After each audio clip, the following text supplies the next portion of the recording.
College ப்ரொஃபஸர்ல இருந்து சுத்தி இருக்கிற எல்லாருமே நீ வேலைக்கே ஆக மாட்டேன்னு சொன்ன அப்புறமும் எப்படி ஒருத்தனால கையில ஒரு பைசா இல்லாம ட்ரீமை மட்டுமே வச்சுக்கிட்டு 57,000 கோடி சம்பாதிக்க முடிஞ்சுச்சு. ஒரு கடை வைக்கவே பல வருஷம் பாய்லரை ரிப்பேர் பண்ணிருந்த ஒரு ஆளால எப்படி ஒரே ஒரு ஐடியாவை மட்டும் வச்சுக்கிட்டு அமெரிக்கால இருந்து மிடில் ஈஸ்ட் வரைக்கும் 700+ ரெஸ்டாரண்ட் ஆரம்பிக்க முடிஞ்சுச்சு. இந்த வீடியோ முடியும் போது எவன் என்ன சொன்னாலும் நம்ம மனசுக்கு தோன்றது ஓகேன்னு தோணுச்சுன்னா அதை மட்டுமே ட்ரீம் ஆக்கி அதுக்காக உழைச்சா பல கோடி சம்பாதிக்கலான்னு உங்களுக்கு புரிய வரும். எப்படியாச்சும் வாழ்க்கையில ஒரு பிசினஸ் ஸ்டார்ட் பண்ணிடணும்னு நினைச்சு வளர்ந்த டாட் ஒரு காலேஜ்ல போய் பிசினஸ் டிகிரிலேயே சேர்றாரு. காலேஜ்ல ஒரு நாள் அவரோட ப்ரொஃபசர் சொல்றாரு, நீங்க எல்லாருமே ஒரு பிசினஸ் ஐடியாவை எடுத்து அதை ஒரு ப்ராஜெக்டா பண்ணிட்டு வாங்க, அதுக்கு தான் உங்களுக்கு செமஸ்டர்ல மார்க்னு சொல்லிட்டாரு. டாட் இதை கேட்ட உடனே அப்பா செம்மையா ஒரு பிசினஸ் ஐடியா ரெடி பண்ணி ப்ரொஃபசர்கிட்ட போய் கொடுத்து செம்ம சூப்பர்னு ஒரு பேரை வாங்கிடணும்னு சொல்லி செம்ம எக்ஸைட் ஆயிட்டாரு. இந்த ப்ராஜெக்ட்டுக்கு அவரோட பெஸ்ட் ஃப்ரெண்டான கிரேக் அப்படின்றவரை கூட சேர்த்துக்கிட்டு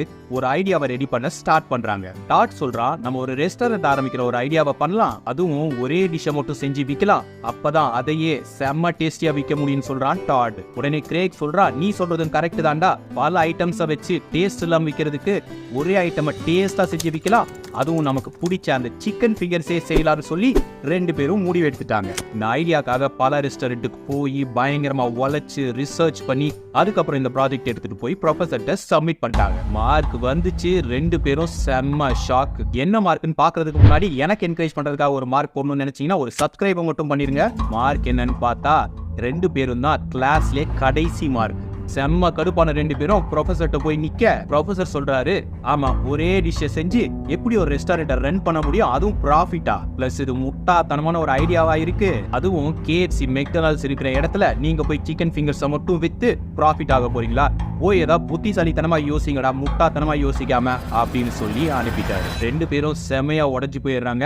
அப்போ டாட் சொல்றா, இந்த ப்ரொஃபசர் என்னடா சொல்றது, நம்ம ஐடியா முட்டாத்தனமா இருக்குன்னு, இதே ஐடியாவை வச்சு இதே மாதிரி ஒரு பிசினஸ் ஸ்டார்ட் பண்ணி சிக்கன் ஃபிங்கர்ஸை மட்டும் வித்து பயங்கரமா ஆகலன்னா என் பேரையே மாத்திக்கிறேன்னு சொல்றான் டாட். செம்ம கான்பிடென்ட்டா செம்மையா இருக்கு ஐடியா, ஆனா நம்ம கையில தான் ஒத்த பைசா ஐடியா, இப்போ எப்படி பிசினஸ் ஆரம்பிக்கிறதுன்னு கேக்குறான் கிரேக். ஆமான்னு யோசிச்ச டாடும் உடனே இந்த ஐடியாவை எடுத்துக்கிட்டு பேங்கா போய் லோனை கேட்க ஆரம்பிக்கிறான். ஆனா எல்லா இடத்துலயும் ப்ரொஃபசர் சொன்ன அதே ஆன்சர் தான், அதாவது இந்த ஐடியா ரொம்ப கேவலமா இருக்கு, இதை பண்ணா உருப்படாம போயிடுவீங்க, வேலைக்கே ஆகாது அப்படின்னு. இருந்தாலும் இவங்க எல்லாரும் சொல்றதையும் நான் தப்புன்னு ப்ரூவ் பண்றேன், இவங்க என்னடா காசு தர்றது, இவங்க தரலன்னா நான் வேற வழியில பாத்துக்கிறேன்னு சொல்லிட்டு மனசுல நினைச்சுக்கிட்டான் டாட். அதனால வேலை தேட ஆரம்பிக்கிறான். அப்படி கிடைச்ச ஒரு வேலை தான் ஓரளவுக்கு நல்ல சம்பளம் கிடைக்கிற பாய்லர் ரிப்பேர் பண்ற வேலை. இதுக்காக கலிபோர்னியா ஃபுல்லா கஸ்டமர் வீட்டுக்கு போய் பாய்லரை ரிப்பேர் பண்ணணும்.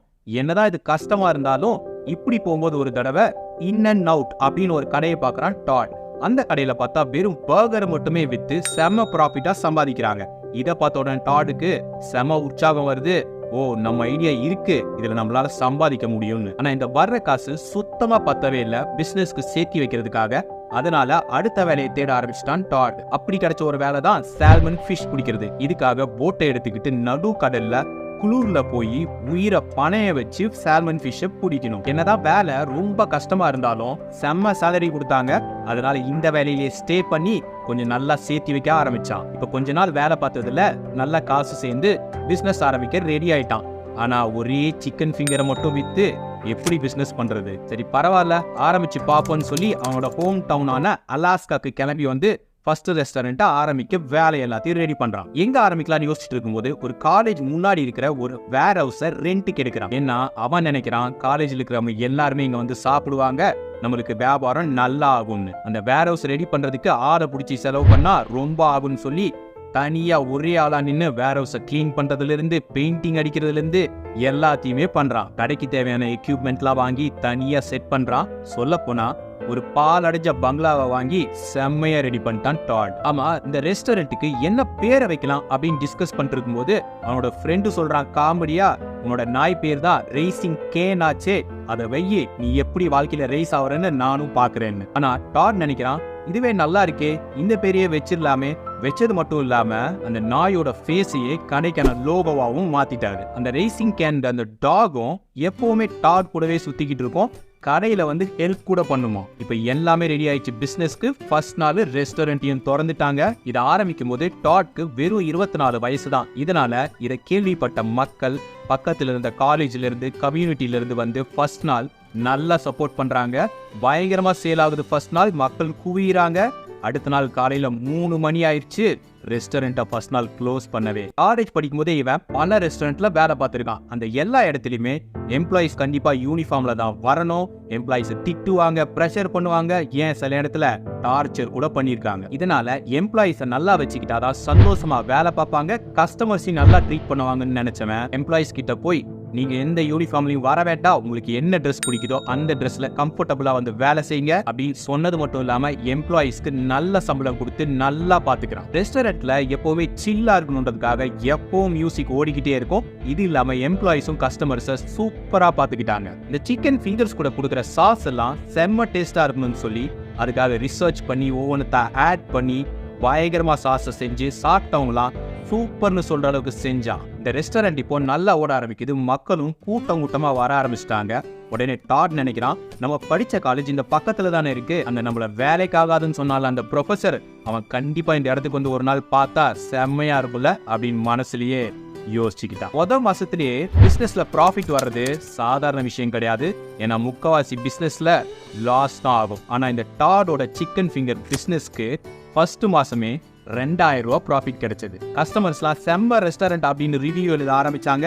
அதுவும் இல்லாம நிறைய ரிவ்யூஸ் வந்து 5 ஸ்டார் கொடுத்தாங்க. இதனால இந்த ரைசிங் கேன் பிசினஸ் கொஞ்சம் நல்லா வளர ஆரம்பிச்சது. இதை பார்த்து ஒரு பேங்க் வந்து நாங்க உங்களுக்கு லோன் தரோம், வேணும்னா நீங்க இன்னொரு ஷாப் கூட ஆரம்பிச்சுக்கோங்க அப்படின்னு சொல்றதை கேட்ட உடனே பழைய ஞாபகம் வந்து சிரிக்க ஆரம்பிச்சிட்டான் டாட். இப்ப இந்த லோனை வச்சு இன்னொரு ரெஸ்டாரண்ட் ஆரம்பிச்சிடலாம்னு சொல்லி முடிவு பண்ணவன் அங்க பாத்துக்க ஆள் இல்லைன்ன உடனே தன்னோட பழைய ஃப்ரெண்டான கிரேக கோ-சிஇஓவா கம்பெனியில சேர்த்துக்கிட்டு இன்னொரு இடத்துல ரெஸ்டாரண்ட் ஆரம்பிக்க ஒரு ரெடி பண்ணிட்டான். அப்போதான் டாட்க்கு ஒரு ஐடியா வருது. கிரேக் கிட்ட சொல்றான், இப்ப ஃபேமஸா இருக்க நம்ம பாப் மார்லி இருக்கார் இல்லையா, அவரோட ஒன் லவ் சாங்க நம்ம ட்ரேட்மார்க் சாங்க ஏன் நம்ம போடக்கூடாதுன்னு. 2001 இந்த ஒன் லவ் சாங்கும் செமையா ஒர்க் அவுட் ஆகி ரெஸ்டாரண்ட்டும் செமையா வளர ஆரம்பிச்சிருச்சு. 2005 செம்ம ப்ராஃபிட் வர ஆரம்பிச்ச உடனே நிறைய ரெஸ்டாரண்ட்டை யூஎஸ்லயே ஓபன் பண்ணிட்டாங்க. 2006 குட் நெய்பர்னு ஒரு அவார்டையும் கொடுத்தாங்க.